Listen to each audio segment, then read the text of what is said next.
And welcome back to the Daily Wrap. Special pre-debate coverage, even though there is a debate going on right now. If you didn't know it, the kiddie table is still going, we believe. Yep, and actually, we've been told by our people that are watching this for us while we're trying to present entertainment to you, is that George Pataki pointed out that the first 4 questions that came to him were about Donald Trump, till the point where he said, "Are you going to ask me about anything else?" I got to tell you, I haven't even tuned in yet, and I'm already disappointed. Yeah. You know, it's like I really thought CNN might take advantage of the opportunity to push substance, and already, you know, I've been tracking it on Twitter here. Mm-hmm. Already, Bobby Jindal has stuck with his figuring out that the only way he's ever going to get attention is by saying the name Donald Trump. Then somebody will write about him. So he starts right from the start. Of course. Guys, you know what? They had an opportunity, those 4, because they have time. Right. Yeah. And they have a platform, and it sounds like they are absolutely squandering it. It sounds like it too. Stupid. Well,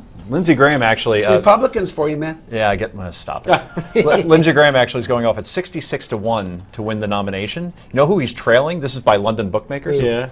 He's trailing John McCain, who ain't running. That is not a joke. That is Well, but you know stuff. what? Lindsey spends most of his time trailing after John McCain, doesn't he? Got a good play. Yeah, Look at so that play by Ricky. Anyway, my man, Governor John Kasich, didn't see a lot of action in the first debate, but he was asked about his position on gay marriage. Gave a great answer. I'm an old-fashioned person here, and I happen to believe in traditional marriage. But I've also said the court has ruled. But how would you explain your child? Megan, the court has ruled, and I said we'll accept it. And guess what? I just went to a wedding of a friend of mine who happens to be gay. Because somebody doesn't think the way I do, doesn't mean that I can't care about them or I can't love them. So if one of my daughters happened to be that, of course I would love them and I would accept them. Because you know what? That's what we're taught when we have strong faith.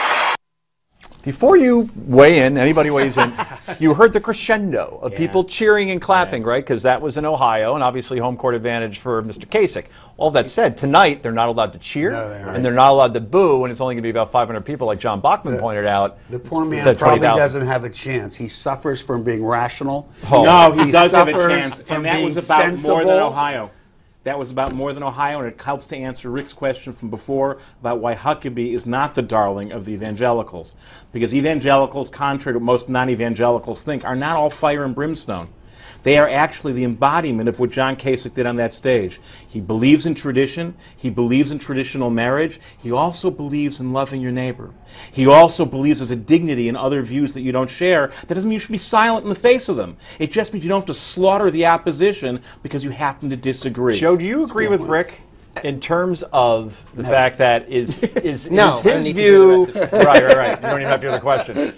Is Kasich's view deemed by some conservatives as too progressive when he even gives a completely rational answer like that? I certainly hope not, because that's almost a perfect answer in terms of, I think, satisfying everyone and not in the sellout kind of way. And I think seems genuine, yeah. Yeah, seems genuine, and that's the way I think it really should be. He said you have to respect the law, but you respect people's dignity. And that's why Huckabee has made this mistake with aligning himself with Kim Davis, who, I don't care where you stand on the gay marriage debate, she's a petty bureaucrat enforcing her own wills on people in an illegal way. And she's an unlikable person. Good stuff. Okay, well, Senator Marco Rubio, who is tied for 3rd place, according to the last CBS New York Times poll, with Senator Ted Cruz, Governor Mike Huckabee, and Governor Jeb Bush, was asked about his position on abortion. If you believe that life begins at conception, as you say you do, how do you justify ending a life just because it begins violently through no fault of the baby? Well, Megan, first of all, I'm not sure that that's a correct assessment of my record. I would go on to add that I believe all You don't favor a rape and an incest exception? I have never said that, and I have never advocated that. What I have advocated is that we pass a law in this country that says all human life at every stage of its development is worthy of protection. In fact, I think that law already exists. It's called the Constitution of the United States.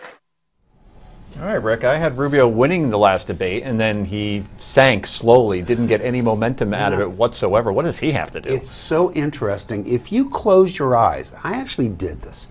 I went back and I listened to the first debate, and I literally closed my eyes throughout the entire thing. So I wasn't seeing the image of the people. Marco Rubio clearly was the best performer in that debate. The problem that he has is that when you open your eyes, he looks like he's running for president of Sigma Chi fraternity. Sigma Chi is a good fraternity. I think this is what's hurting him. I truly do. You give Marco Rubio another 4 to 8 years, I don't know if he'll stay in politics because he's not going to be running for the Senate again. I think he is incredibly viable. Right now, you know, maybe vice president because he is from Florida, but wow, so you pulled a Nixon-Kennedy in 1960 where they say if you listen to the radio, Nixon won the debate. If you watched it, Kennedy did because of all the sweating and perspiration and whatnot. Hey, what do you think? And who do you think is going to win tonight's debate?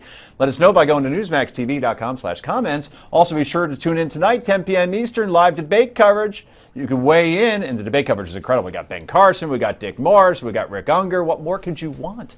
So sign up now at newsmax.com/judge. That's newsmax.com/judge. Let us know who you think is going to win. Up next, it's time for Yay or Nay. This is the Daily Wrap.